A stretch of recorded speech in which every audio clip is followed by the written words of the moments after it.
Hey guys, welcome to my channel. My name is Ray Kwan, a data consultant based in London. I make videos on the work I do with Python, but also touch upon other topics such as tech, finance, and culture. In stock trading or longer-term investment, although future performance doesn't necessarily correlate with historical returns, performing a simple and a quick analysis on a historical pricing behavior can still be a useful step for you to start understanding a particular asset. So in this video, I'll show you how I use Python to calculate price percentage change across different time windows. We use Tesla as an example here for walkthrough purpose, but even if you are interested in a different kind of asset such as currency or commodity, you will still find this video useful as you can apply the same approach to any asset that you may be interested in. I've also included a live recording of me preparing this notebook towards the end of the video, in case anyone is interested in coding along with me. As usual, everything I'm going to mention here is going to be linked in timestamps in the video description, so you can skip around the video if you feel like it. Without further ado, let's jump into it. So this is the Jupyter notebook I prepared for this walkthrough, and there are two sections in this notebook. We have objective and key steps, which is a markdown in Jupyter.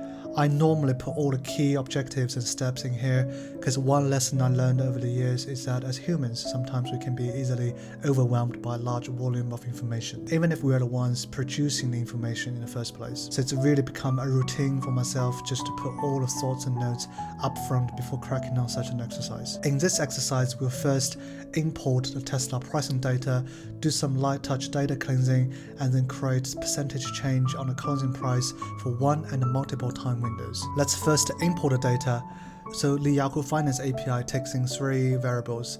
We have ticker symbol, star, and end date. You can either input these three variables as constants, or you can do something similar to what I did here, which is to use a time delta to get past 1,800 days of pricing data without setting the date manually every single time. And the output of this step is the Tesla pricing data for the past 1,800 days. It has 6 attributes, which are open, high, low, close, adjusted close price, and trading volume. The data structure is quite simple and straightforward. It almost allows you to start working on it straight away. But given that we do need to analyze multiple assets sometimes, I created a small function here to do some light touch data cleansing. I won't go into the details of this function in this video, but if you are interested in it, do feel free to drop a comment below and I'll look to cover it in future videos. After the light touch data cleansing, we have an extra column towards the end of the table showing the ticker symbol, and we also have added a ticker symbol as prefix to all the columns. And here's how the data looks like. And now there is just one more step before we can start creating the percentage change metric.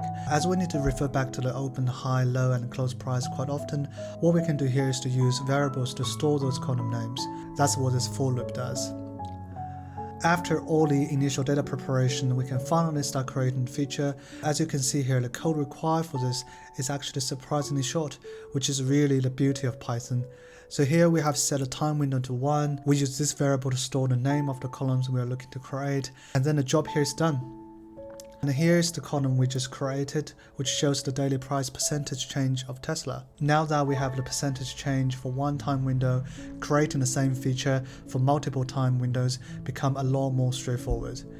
All we need to do here is to use a simple for loop, and then voila. We have percentage change on closing price for 60 different time windows, which ranges from 1 day to 60 days. So that's all for this exercise. As you can see, what we're doing here is definitely not rocket science. It's basically taking a table and producing a new table with a few additional columns. Then you can slice and dice those additional columns to answer the questions you may have related to your investments. As mentioned earlier, the next part of the video is a live recording of me preparing this notebook. Stay on if you want to code along. Otherwise, I'll see you next time. Bye.